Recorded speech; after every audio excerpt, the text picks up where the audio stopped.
Sebelum jeda tadi Pak Ito Sumadi sudah menjelaskan kepada kita apa pentingnya dan juga apa saja yang harus dilakukan selama proses uji balistik ini. Kemudian juga tadi kita sudah mendapatkan informasi dari Dr. Made Ayu seperti apa sebenarnya kemungkinan luka tembakan. Nah, Mbak Martin sendiri bagaimana melihatnya, termasuk tim khusus Polri ini kemudian meminta waktu lebih lama lagi kepada Komnas HAM untuk bisa membuat laporan lebih panjang untuk melaporkan hasil uji balistik ini. Ya. Yang pertama saya tidak tahu ya mengapa kok harus ke Komnas HAM, kenapa tidak rilis sendiri, itu yang pertama ya. Lalu yang kedua tadi Pak Amato Pandamanik mengatakan salah satu alasannya karena ada permintaan penundaan dari cybercrime. Nah setahu saya tidak ranah cybercrime ya, karena cybercrime itu kan tidak mengurusi delik pidana pembunuhan. Mereka mengurus mengenai dalam jaringan ya, undang-undang ITE. Mungkin yang mau dipaparkan apakah sekaligus dengan temuan digital forensik atau tidak, ya hanya mereka yang tahu ya. Namun kalau kita tetap berpegang terhadap penundaan ini terhadap uji balistik, tentunya ada beberapa hal yang mungkin belum selesai dan belum ada persesuaian. Seperti contoh tadi kan disebutkan oleh Pak Ito Sumardi ya, tujuan uji balistik itu kalau menurut hemat saya, kalau saya simplifikasi nih ya, yang pertama adalah senjata peluru. Nah, peluru itu kan isinya selongsong, proyektil, dan mesiu. Ya. Lalu yang kedua adalah arah tembakan. Dan yang ketiga adalah implikasi ataupun dampak ataupun akibat dari tembakan tersebut. Nah, kalau dipersesuaikan dengan pembunuhan, apalagi di awal ada premisnya itu udah tembak-menembak, tentunya seluruhnya ini harus diteliti secara komprehensif. Apakah ada persesuaian? Seperti contoh, Polri mengatakan bahwa Joshua ini menembak. Berarti harus bisa dijelaskan ketika Joshua keluar dari kamar, dia menembak ke arah mana? Ya, selongsongnya kalau HS itu saya nggak tahu di sebelah kiri atau sebelah kanan. Apakah hasil dari tembakan itu selongsongnya pas ke arah sebelah kiri ketika ditembakkan 7 tembakan itu, dan apakah ada jejak proyektil akibat tembakan tersebut? Nah, ini versinya Joshua. Lalu kalau versinya Baradae, ya, apakah yang ditembakkan oleh Baradae ini atau si Richard Eliezer ini selongsongnya menuju ke arah yang sesuai dengan keterangan yang disampaikan oleh dia ketika ditembak-menembak di tangga itu. Dan apakah dampak dari tembakannya dengan sudut-sudutnya dan juga arah proyektilnya itu masuk ke bagian tubuh ada sesuai dengan keterangan dia. Baik. Kalau ini tidak selesai ataupun yang sudah dijanjikan hari Rabu akan dirilis, tentunya menurut hemat saya belum ada persesuaian dari temuan-temuan yang sudah ditemukan. Seperti itu, baik, Mbak Putri. Pak Ito. Nah, ini mungkin kita melihat juga kesesuaian antara senjata yang digunakan oleh Baradae dalam kejadian yang disebut sebagai baku tembak ini. Karena Glock 17 ini disebut dipakai oleh Baradae. Nah, karakter dari senjata ini seperti apa sih, Pak? Jadi begini Mbak Putri ya, bahwa perlu difahami atau mungkin kami sampaikan informasi bahwa peluru setiap keluar dari senjata itu berputar semakin jauh peluru itu berarti larasnya semakin panjang.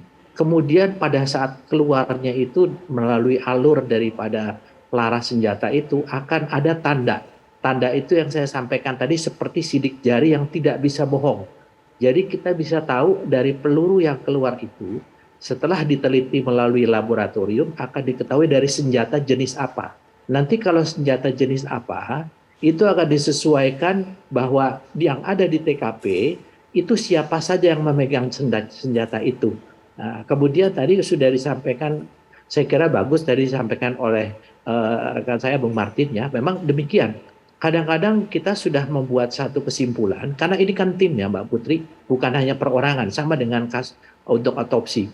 Nanti masing-masing daripada para ahli balistik ini, mereka akan mendiskusikan sampai mengambil satu kesimpulan. Karena tadi saya sampaikan, hasil uji balistik ini akan menentukan, yang pertama adalah status daripada seseorang yang pemegang senjata itu.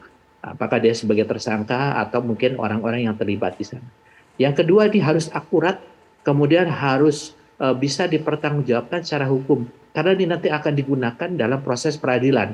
Kalau kita menentukan seseorang memegang senjata itu, dari hasil uji balistik itu adalah senjata berasal dari senjatanya orang tersebut, maka tidak terbantahkan bahwa orang itu adalah sebagai tersangka. Untuk kasus apa? Kasus peluru yang ada di tubuh korban, ya terutama peluru yang ada di tubuh korban, ataupun peluru-peluru yang ada di sekitar TKP. Sehingga olah TKP ini tentunya sangat terkait dengan uji balistik, otopsi juga sangat terkait dengan uji balistik. Nah, ini yang mungkin tadi disampaikan Bung Martin, kalau memang ada permintaan menunggu dari hasil cyber, menurut pendapat saya itu ada dua yang berbeda. Jadi mungkin sekaligus hasil cyber, kemudian juga hasil uji balistik yang akan disampaikan kepada Komnas HAM. Kenapa Komnas HAM? Saat ini masyarakat mungkin lebih percaya kepada Komnas HAM ya, karena Komnas HAM ini kan melihat secara jernih apa yang terjadi, kemudian bagaimana prosesnya, ya mudah-mudahan dengan apa yang disampaikan Komnas HAM masyarakat akan percaya. Saya kira mungkin itu Mbak yang dilakukan oleh Polri ya, mudah-mudahan ini transparan dan akuntabel. Demikian Mbak Putri. Iya, kita harapkan bersama Pak Ito. Dan berikutnya Dr. Made mungkin silakan untuk bisa melanjutkan tadi yang sempat saya putus keterangannya. Ada hal-hal yang mempengaruhi bekas luka tembakan tadi. Silakan dilanjutkan Dokter. Oke, jadi mungkin saya izin menambahkan terkait temuan-temuan luka pada luka tembak masuk. Jadi tadi saya sampaikan bahwa kita bisa melihat ada di sekitar luka itu mungkin ada klim jelaga, bisa ada tatuase dan lain sebagainya tergantung dari jarak penembakan. Tapi ini juga tergantung dari misalnya korbannya menggunakan baju apa. Karena kan bisa aja mesiu itu nempelnya di bajunya, atau misalnya pelakunya memberi hambatan dengan pistolnya, misalnya menggunakan bantal atau yang lain, sehingga yang tadinya jaraknya dekat bisa menimbulkan gambaran yang jarak jauh. Sehingga pada saat pemeriksaan kita tidak hanya fokus pada pemeriksaan lukanya saja, tapi mungkin kita harus fokus pada misalnya baju-baju atau benda-benda yang di sekitar luka-luka tersebut. Itu untuk luka tembak masuk. Kalau untuk luka tembak keluar biasanya karena di dalam tubuh sudah mengalami benturan-benturan sehingga terjadi perubahan pergerakan dan arah dari peluru, sehingga pada saat keluar dari tubuh itu biasanya seperti robekan saja. Jadi kulit itu terdorong dari dalam, ada benda yang mendorong kulit itu keluar sehingga gambarannya seperti robekan. Jadi tidak terlalu khas seperti luka tembak masuk. Gitu. Tapi intinya sih pada kasus penembakan atau kasus luka tembak dan dilakukan otopsi, yang penting adalah mencari saluran lukanya. Jadi si pelurunya itu masuknya ke bagian mana aja, mengenai apa saja di dalam tubuh. Gitu. Baik, dari luka tembak begitu, apakah kemungkinan ada seperti bekas luka yang mengakibatkan jari putus dan sebagainya, Dok? Oke, kembali lagi ini sangat tergantung ya. Kalau misalnya tadi sudah dijelaskan sebelumnya bahwa ketika peluru itu keluar, peluru itu kan ada gerakan berputarnya. Nah, ini juga sangat tergantung pada sudut masuknya. Apakah dia masuk itu tegak lurus atau dia hanya istilahnya menyerempet, sehingga bisa saja menimbulkan gambaran luka yang berbeda-beda yang tidak khas seperti luka tembak masuk maupun luka tembak keluar. Jadi seperti beririsan saja. Nah, ini yang harus karena saya tidak melihat lukanya ya. Jadi mungkin itu yang menjadi interpretasi apakah ini akibat serempet peluru atau bukan, atau ini bukan akibat peluru, justru akibat kekerasan tumpul yang lain. Disitulah harus dianalisa kembali tergantung dari temuan lukanya. Baik, Dokter, ada satu lagi mungkin pertanyaan, ini yang disebut sebagai sebuah kejanggalan dari tim kuasa hukum dari Brigadir J mengenai beberapa organ tubuh yang hilang ataupun tidak pada tempatnya saat dilakukan otopsi ulang. Ada pendapat mengenai hal ini, apakah itu hal yang wajar, Dok? Oke, kalau organ yang hilang, saya kurang paham ya terkait konteks organ yang hilang apa. Tapi pada umumnya ketika kita melakukan otopsi, organ-organ itu dikembalikan ke dalam tubuh. Memang ada bagian yang hilang, misalnya diambil bagian potongan untuk pemeriksaan di bawah mikroskop, tentu itu kan akan menjadi bagian yang hilang, tapi tentu ukurannya tidak terlalu besar, gitu. Nah, kalau misalnya kesulitan adalah ketika misalnya kita harus mengeluarkan organ, nanti kita kembalikan lagi itu. Untuk memposisikan seperti semula itu sulit sekali, tergantung dari teknik otopsi yang digunakan. Jadi biasanya kalau misalnya kita otopsi, bisa saja nanti organnya itu dikeluarkan satu persatu dan diperiksanya satu persatu. Sedangkan kalau kita ketahui sebenarnya di dalam tubuh kita kan semua organ itu menempel ya satu sama lain, saling berhubungan. Sehingga pada saat dimasukkan bisa saja dimasukkan secara bersamaan dan tidak diposisikan pada posisi yang semula. Nah, kalau yang beredar di luar kan terkait otak ya, yang ada yang di bagian perut. Nah, sebenarnya ini sangat tergantung pada kondisi. Kalau misalnya organ otak itu termasuk organ yang cepat proses pembusukannya. Dalam artiannya dia dari yang kondisi agak padat itu lebih cepat dia menjadi membubur dan menjadi mencair. Sehingga kalau misalnya ada luka-luka pada kepala, takutnya nanti akan ada rembesan-rembesan sehingga bisa keluar dari lubang-lubang atau patahan-patahan. Jadi bisa saja ditempatkan di dalam bagian tubuh yang lain. Yang penting adalah semua organ yang dilakukan pemeriksaan itu dikembalikan. Sehingga almarhum itu ketika dimakamkan itu dalam kondisi yang kita sebut bisa cukup utuh. Gitu. Baik, dokter terima kasih untuk penjelasannya. Kita dapatkan penjelasan dari Dr. Made Ayu, kemudian juga oleh Komjen Pol Purnaweran Pak Ito Sumardi. Terima kasih Pak, kemudian juga terima kasih dokter untuk waktunya sudah memberikan penjelasan kepada kami dan juga masyarakat. Informasi itu berguna untuk bisa menjadi pengetahuan bagi masyarakat. Selamat malam dokter, kemudian juga selamat malam Pak Ito. Wassalamualaikum warahmatullahi wabarakatuh. Nah pemirsa, salah satu hal yang juga menarik untuk bisa kita lihat hari ini adalah keluarga dari Brigadir J ini melakukan audiensi dengan Menko Polhukam Mahfud MD. Kita nanti akan dapatkan cerita dari Bang Martin, apa saja kegiatannya, kemudian juga apa yang disampaikan oleh keluarga kepada Menko Polhukam sesaat lagi.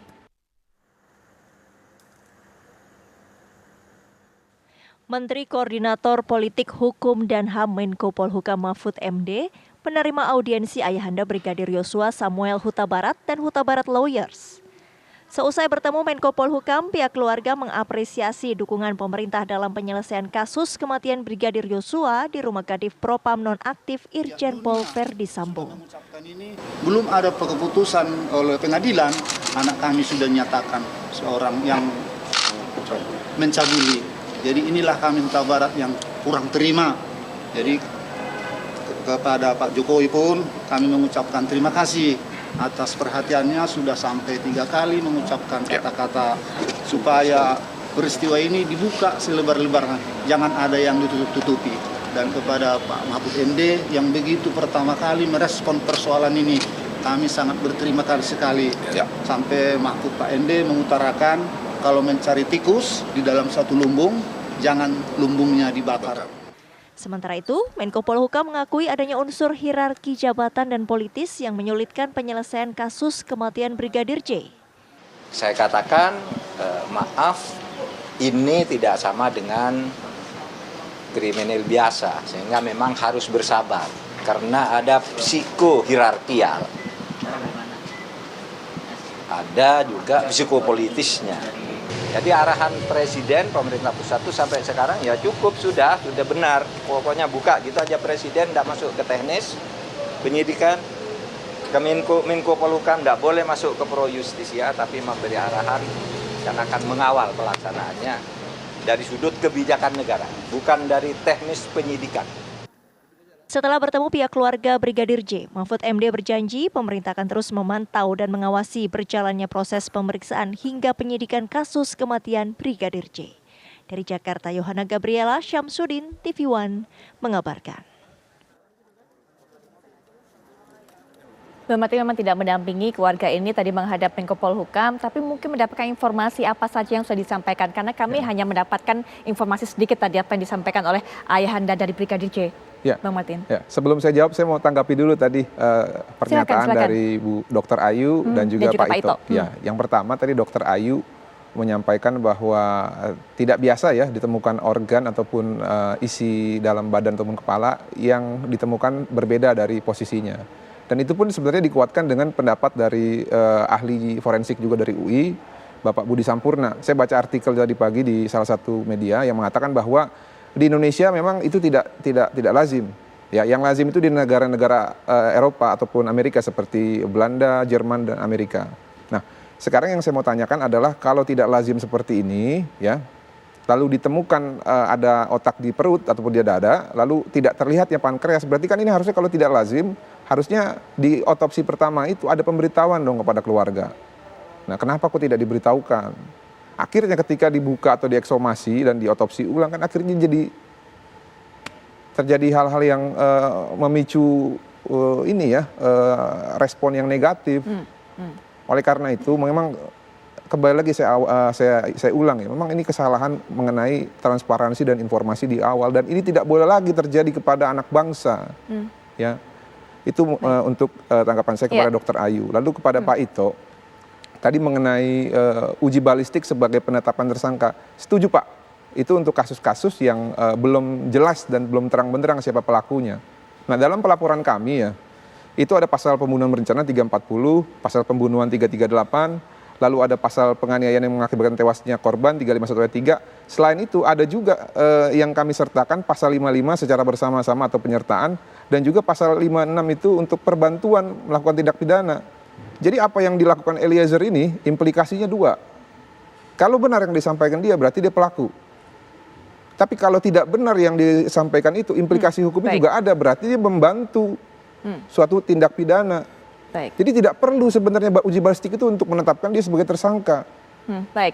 Nah, harusnya Eliezer ini sudah ditetapkan tersangka, ditangkap dan ditahan dan diperiksa, bukan justru bebas berkeliaran gitu loh dan merasa terancam. Dia terancam dari siapa? Nggak ada yang ngancam dia, dia BRIMOB aktif. Siapa yang berani lawan BRIMOB? Nggak ada yang berani lawan BRIMOB. Karena ada pepatah dari Yunani mengatakan orang yang memegang senjata itu tidak boleh memerintah. Apa definisinya? Berarti orang itu kuat. Makanya negara kita ini negara demokrasi haruslah dipimpin oleh rakyat. Baik. Dari rakyat untuk rakyat. Tidak boleh yang memegang senjata yang berkuasa. Lalu singkat saja Bang, mungkin tanggapan saya tadi mengenai pertemuan. Jadi gini memang, ini ada keberatan dari rekan sama advokat ya. Saya sebut aja namanya Arman Hanis. Dia mengatakan dengan kurang layak ya. Dalam ini kalau benar ya yang dikutip oleh media online ya, mengatakan bahwa almarhum ini melakukan perbuatan tercela. Nah, saya setuju memang ketika kita pulang, beliau ini menghubungi koordinator kami, ini bagaimana kok anak kita disimpulkan sudah melakukan perbuatan tercela. Baik. Kan faktanya tidak. Faktanya dimakamkan secara kedinasan. Oleh karena itu, rekan-rekan sesama sejawat ya dan sama advokat, tolonglah kita hargai ya. Kita boleh kita membela klien kita, tapi janganlah kita membuat suatu statement ya yang langsung Bang Martin menyerang harkat martabat, apalagi orangnya sudah meninggal. Sekarang yang menanggung adalah keluarganya. Nah, saya pikir ya sah-sah saja kalau misalkan klien kita ini didampingi oleh Dongan Tubuh ataupun satu marganya untuk meminta keadilan kepada pemerintah. Dan juga kan ini kan selama ini kan Pak Jokowi kan selalu bilang ayo transparan, ayo kita tunggu bersama lanjutannya. Baik, itu sayangnya karena terbatasan waktu Bang Martin, tapi terima kasih sudah datang dan juga sudah memberikan pendapatnya. Pemirsa, tentunya kami masih akan segera kembali dengan rangkaian informasi menariknya tapi sesaat lagi.